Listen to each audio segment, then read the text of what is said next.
Yeah. Two. Yeah. Aye.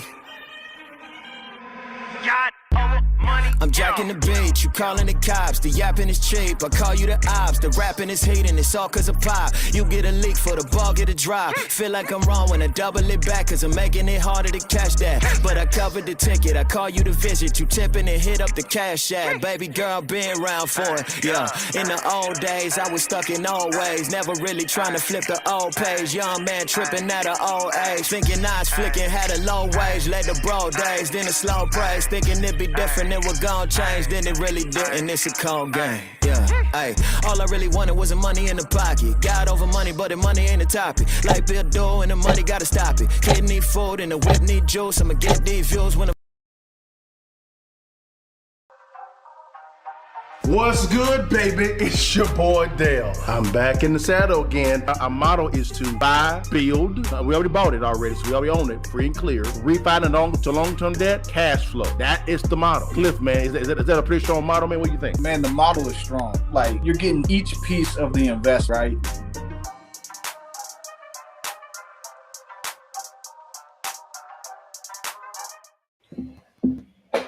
What it do, baby? It's your partner Dale and your boy Cliff back in the saddle again, y'all, for another Real Estate Friday, man. Cliff, brother, man, how was week, man? Was it pretty good, man? How are people? What's going down in your hood, brother? Man, it started off slow a little bit, but man, Yeah. we ended on a banger right now. So man, Ooh. ended good, man. You know about it. We already got closed on a house, picked up an apartment complex, so we moving. We moving. We shake it and move, yeah. So that, in other words, we got the bag. Am I right? Yeah, yes, sir. Yes, We sir. got the bag. And forget my voice, guys. I'm a little under the weather, but I had to make sure we do a real estate live, guys, for everybody, man. And guys, also, man, to another side, real fast. My private equity side. We actually had a really good move, man. We actually invested in a company to where we're about to launch that company on Monday. So I'll actually be in Alabama on Monday, and you'll see your partner doing some filming out there for something big. It's a $2 billion giant. It's big. Oh wow. It's big. Yes, sir, man. But Cliff knows about it. Cliff knows about it, man. But let's dive into this thing, guys. Man, we're going, how we started. We do it every day. The current market analysis, Cliff. We're gonna dive into this thing real quickly, man, concerning the Fed chairman. We're gonna take a look at two videos. One 5 months ago, first one, and the second one is going to be, I believe, this week. I believe it's for the Fed chairman. So, because me, Cliff have a different perspective on the potential cuts when it comes to the Fed.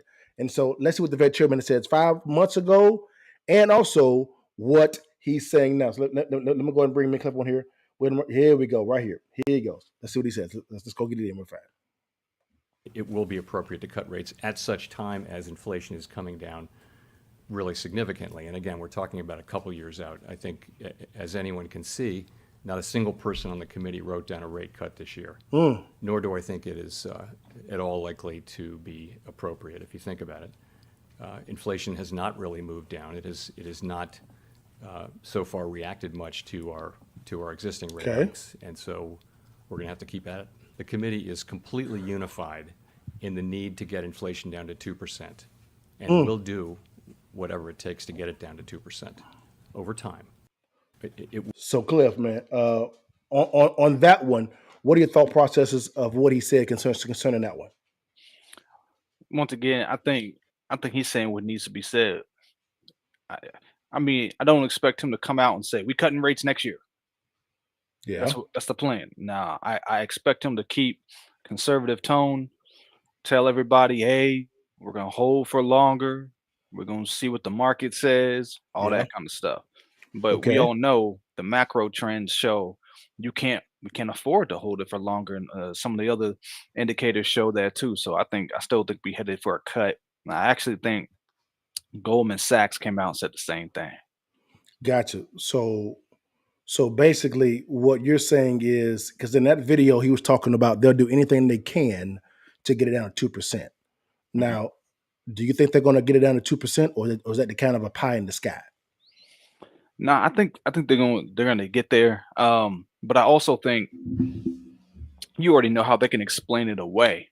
Sure. So they'll say Sure. something like, core PCE prices have hit Yeah. 2%. You've Yeah. seen macro trends that are showing we'll hit there soon, all that kind of stuff.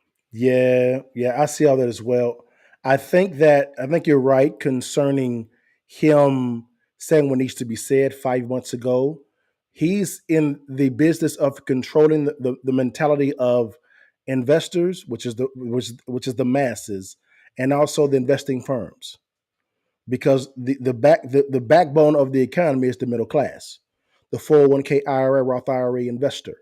They're the ones that he's trying to control. So do I agree with him?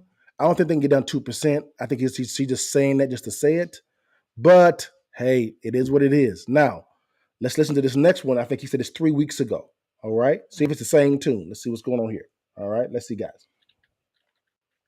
As the demand and supply-related effects of the pandemic continue to unwind, uncertainty about the outlook for the economy is unusually elevated.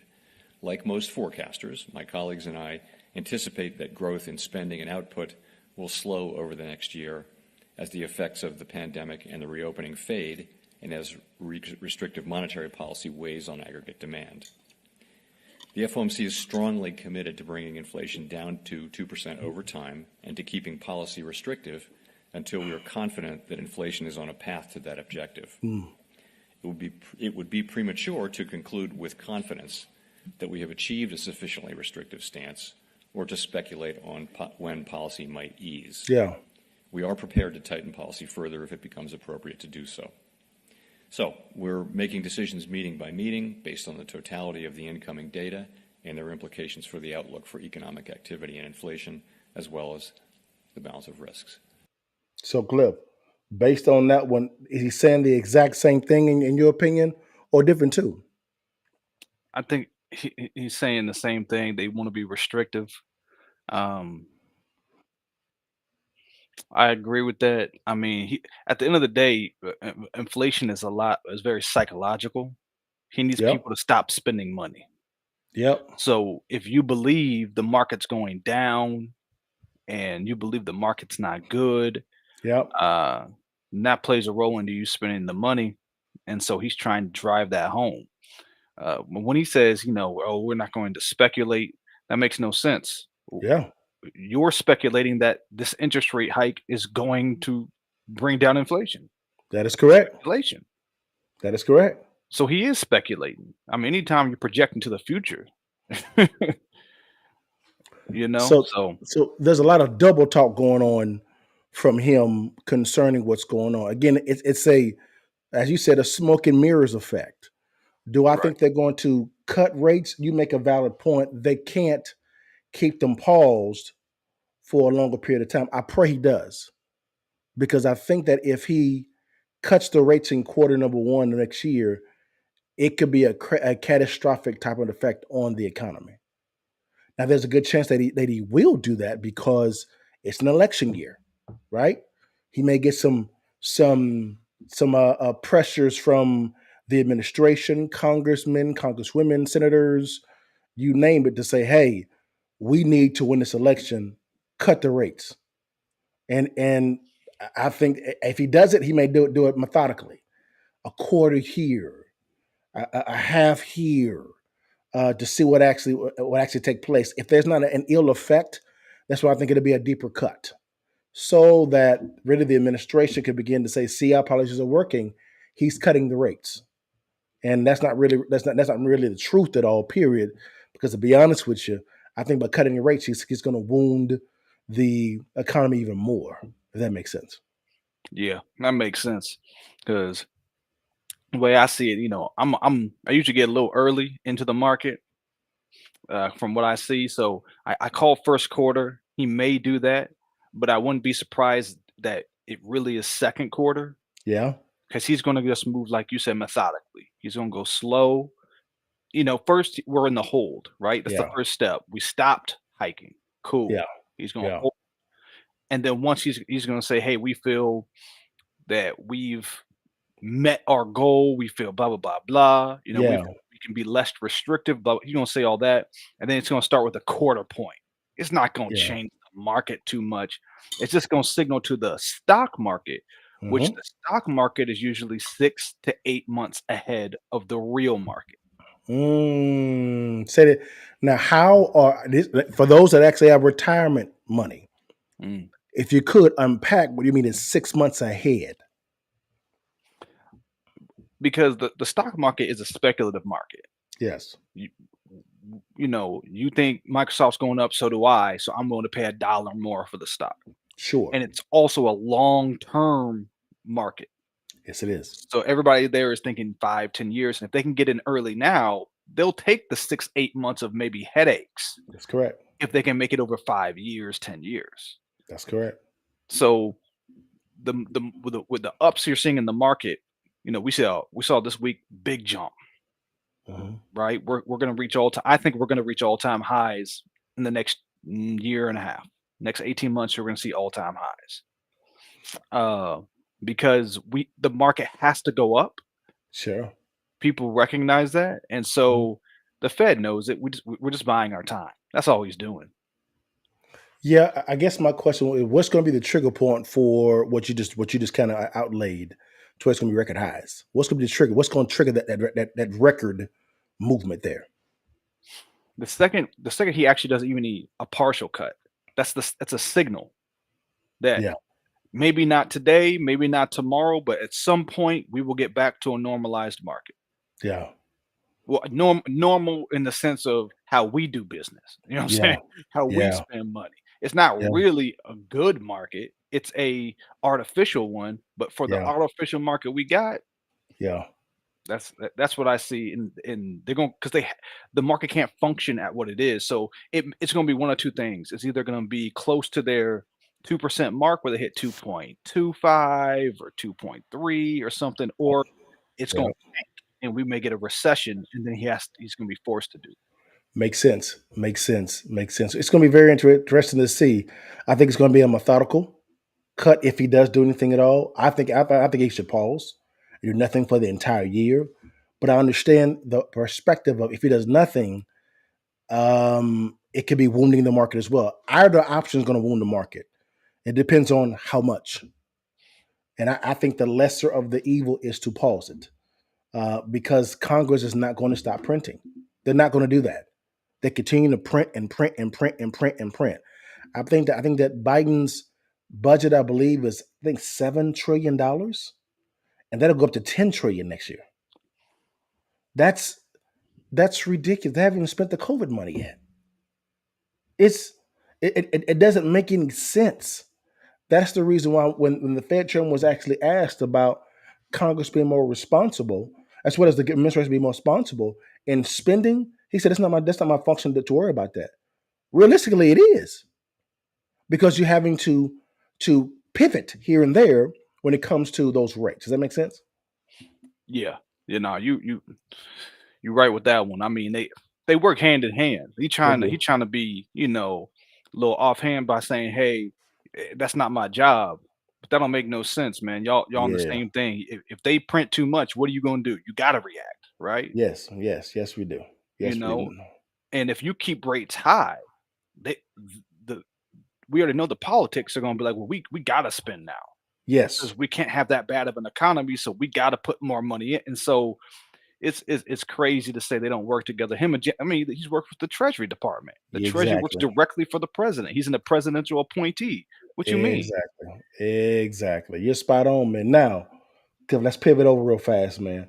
Is if there is a budget cut, I mean, if there's a, I'm not a budget cut, I'm sorry, an interest rate cut, a rate cut, what type of deals are coming? Well, I mean, what I see is we're right now is probably we're getting close to the bottom of the market. Hmm.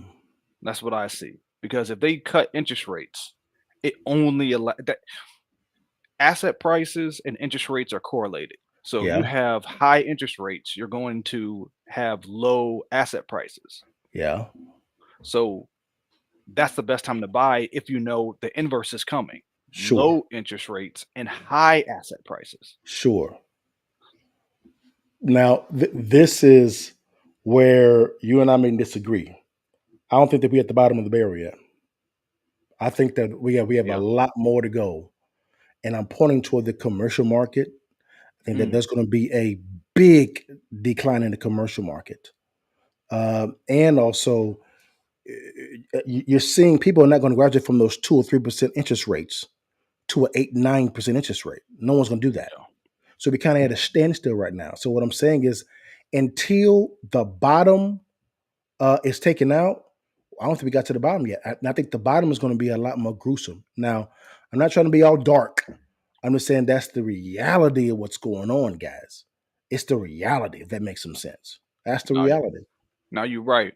I mean, it could get worse. That's why I was saying one option could be that we get a recession. It just bottoms. If we just have something falls out. We already had Yeah, one fall out with the banks. We can have yeah, another one. There may be some big company, some big real estate company that falls out that we don't know about. They're returning billions back to the bank. That could happen too. My investment style is I try not to be I'm never going to be perfect at hitting the bottom. That's very yes, difficult.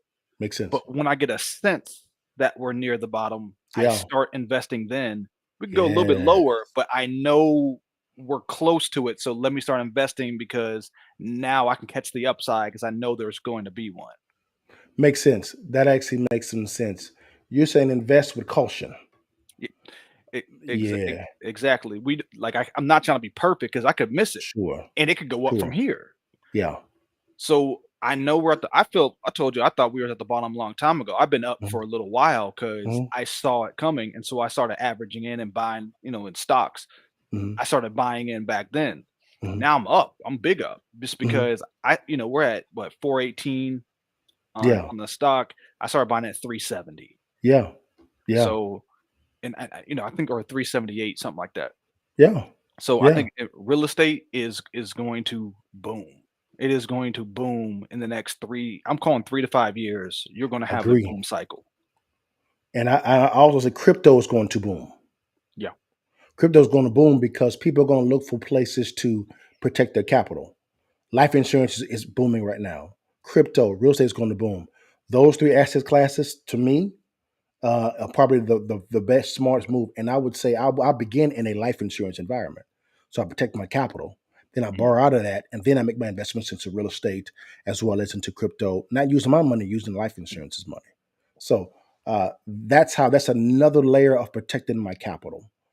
So I would say this here: creative financing deals are going to be huge. I would say joint venture deals are going to be huge. To me, joint venture is probably the unsung secret to real estate investing because a lot of people, a lot of the masses only see those entrepreneurs that are solopreneurs. Mm. Well, solopreneurs get destroyed. Now, Cliff, we're making some sizable investments in other states, right? Right. Do we have a team or just one on one? Oh no, we got a team. We got a title company team, attorney team, GC team, a scope of work team, capital team, attorney team. We got a team, a power team of people that's behind us for us to be able to make the right decision. And sometimes me and Cliff, we go back and forth. We don't agree. We don't agree. One as we looked at out, we were like, wait a minute, did we put any enough in the scope of work for the roof? Because the roof is destroyed. So now we look at the decking, things of that nature to say this, it makes some sense as well. But we bought so cheap, we don't feel it. I think Cliff, we bought it for pennies on a dollar, and Oh it's yeah. worth damn near 100 grand. And as we build out our teams, we get better because Mm, now we are more informed as we go forward because we got a crew out there or at least a GC out there. So the next time we get one under contract, we have somebody to go look and take pictures so we don't make that mistake again. We have a better idea of the ARVs, all that. So as we grow, the collective knowledge from everybody starts to exactly, help us be exactly. better. It is a team effort, guys. All about team. That's why, guys, on December the 9th, which is next Saturday, we're actually having a master class, right? Master class. We had one last month. It was packed. We're talking about how to locate, negotiate, and close on distressed properties. The best, your money is made when you buy, not when you sell. Mm. When you buy right, that's when you make your money. If you structure it the right way, you can even take home some cash when you actually acquire it. I said it for real. And so, Cliff, man, could you let them know, man, how? And this is free. It don't cost you a dime. It is free. But we're getting so much interest in our master classes, guys. It's only gonna be free for a short period of time because we're actually investing 2 hours of our time to give you guys free game, right? And so, Cliff, you could tell them about the past masterclass that we actually had. Oh man, the last one we had, man, that was good. Mhm. Well, we had good questions. We actually walked through a deal. Um, Mm, and somebody, they offered out a couple of details, and we were quickly able to, walk through it, give yeah, them information about why they should, why they yeah, shouldn't, yeah, where to go look, yeah, how to look, yeah, uh, just all the fundamentals, yeah. because it's really good to just understand first about what's going on before you go out Mhm. there, and secondly, to bounce ideas off people. I bounce ideas off Dale Yes, all the time. Just be like, all "Hey, the what you time. think about this?" Yeah. Because you get that collective knowledge like we talked about. Like yesterday, to kind of pick you into how seasoned investors kind of reason together. We just put on a contract, apartment complex, right? And we own apartment complexes in several different cities, but in one specific city. And Cliff has let me know what's going on. I'm asking him questions, the exit strategy, how we're going to do this, what's the cap rate, things of that nature. Cliff gave me the worst case scenario. We reasoned for about 20 minutes. Then we said, okay, let's get it. Let's go. And we did it. And what happened was we got a property on the contract. It was that simple. It wasn't hard to do. And we have 12 other deals on the table, right? We have international deals on the table that me and Cliff talk about as well. And so we got a lot going on, guys. And it's imperative. If you really want to learn more about real estate and get into the room with some seasoned individuals and ask them any questions you want, ask any question, scan on the QR code or in the link in the bio, in the link below, or if you're on Instagram and link in the bio, reserve your seat. It's free, 100% free. We're trying to give out free games so that there is no excuse. If I didn't know or had the money, it is free. Doesn't cost you a dime. 2 hours of unabated time. But guys, that's all I have for today. Because you want to say anything, man, before we end it, big dog? No, man, you all already know. I said the same thing and keep it consistent. One deal can change your Mm, situation. just one. Just one deal, guys. One deal. One. One last thing. One deal to change. One deal actually early in my career paid for my whole wedding. Mm. One deal. One deal paid for my whole wedding. So again, one deal is right could change the whole thing. But guys, that's all we have for today, guys. Thank you so much for dealing with my voice is kind of raspy. It's all good, baby. I still look better than you. You see me looking fresh, cold, clean. Take that damn picture and holler at your partners. We see you guys next week. Holler at y'all. Peace. God give thanks. Bless God give thanks. Bless God give thanks. Bless God give thanks. Big God, big grace.